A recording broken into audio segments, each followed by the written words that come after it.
Hello dear students, अब हम बात करेंगे क्वेश्चन नंबर 2 को। क्वेश्चन नंबर 2 एक्सरसाइजेस है जो चैप्टर के लास्ट में क्वेश्चन दिए गए हैं, ठीक है, चैप्टर 1 से।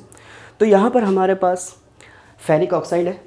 आप सिंबल के साथ साथ उनके नाम भी याद रखो तो ये बेहतर है केमिस्ट्री के अंदर। तो Fe2O3 को फेरिक ऑक्साइड कहते हैं। जब इसका रिएक्शन एल्युमिनियम के साथ हुआ तो क्या हुआ, एल्युमिनियम ऑक्साइड बना और आयरन जो है जुदा हो गया, ठीक है।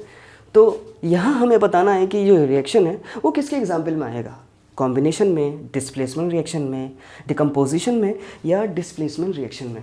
तो एक एक करके हम डिस्कस करते हैं। कॉम्बिनेशन जैसा कि ये सारी बातें जो है मैं ऑलरेडी डिस्कस कर चुका हूँ अपनी वीडियोज़ में, ठीक है, थ्योरीज़ जो देखें और आपको ये वीडियोज़ मिल जाएंगी प्लेलिस्ट में, ठीक है। तो हम बात करते हैं कॉम्बिनेशन रिएक्शन क्या होता है, जिसमें रिएक्टेंट जो है कंबाइन करते हैं और सिंगल प्रोडक्ट फॉर्मेशन करते हैं एज अ प्रोडक्ट, ठीक है। तो उसको कहते हैं कॉम्बिनेशन रिएक्शन। तो यहाँ कंबाइन तो कर रहे हैं पर यहाँ पे सिंगल प्रोडक्ट थोड़ी मिल रहा है हमें, ठीक है। और उसके बाद डबल डिस्प्लेसमेंट रिएक्शन की बात की जा रही है।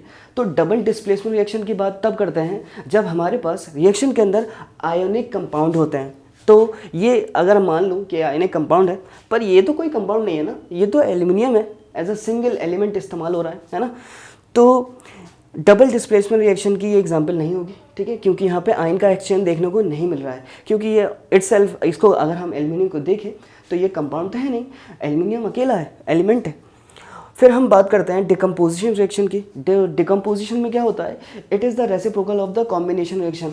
तो जो कॉम्बिनेशन हो रहा है उसका उल्टा इसमें डिकम्पोजिशन में होता है। डिकम्पोजिशन का मतलब होता है वो रिएक्शन जिसमें हमारा जो सिंगल रिएक्टेंट होता है हीट करने से या फिर किसी एक्सटर्नल एनर्जी के ज़रिए से वो ब्रेक डाउन हो जाता है, उसका मोर देन 2 और मोर प्रोडक्ट्स में वो टूट जाता है, तो उसको हम कहते हैं डिकम्पोजिशन रिएक्शन। फिर बात आती है डिस्प्लेसमेंट। तो यहाँ पर आप देखोगे क्या डिकम्पोज हो रहा है, कोई चीज़ तो यहाँ पे डिकम्पोज नहीं हो रही है और ये तो पहले से ही कॉम्बिनेशन में नज़र आ रहा है, ठीक है। तो डिकम्पोजिशन हो नहीं सकता यहाँ पर, है ना। तो अब हम फाइनली बात करेंगे डिस्प्लेसमेंट रिएक्शन की। तो डिस्प्लेसमेंट रिएक्शन क्या होता है, जिसमें हम एक सीरीज़ देखते हैं, रिएक्टिविटी सीरीज़ होती है। तो उससे हमें पता चलता है कि डिस्प्लेसमेंट रिएक्शन क्या होता है कि वो रिएक्शन जिसमें highly reactive metal less reactive metal को उसके सॉल्यूशन से डिस्प्लेस कर देती है।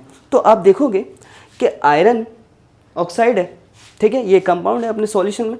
जब एल्युमिनियम के साथ ये रिएक्शन में आया तो एल्युमिनियम ने क्या किया, आयरन की जगह ले ली उस ऑक्साइड में और आयरन को अलग कर दिया।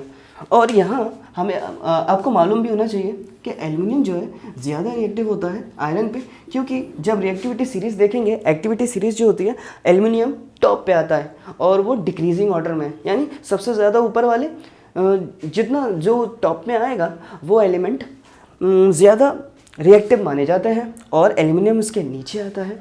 तो क्या किया एल्युमिनियम ने, इसको इसके कंपाउंड से डिस्प्लेस किया और ऑक्साइड की जगह बना ली और आयरन अलग हो गया।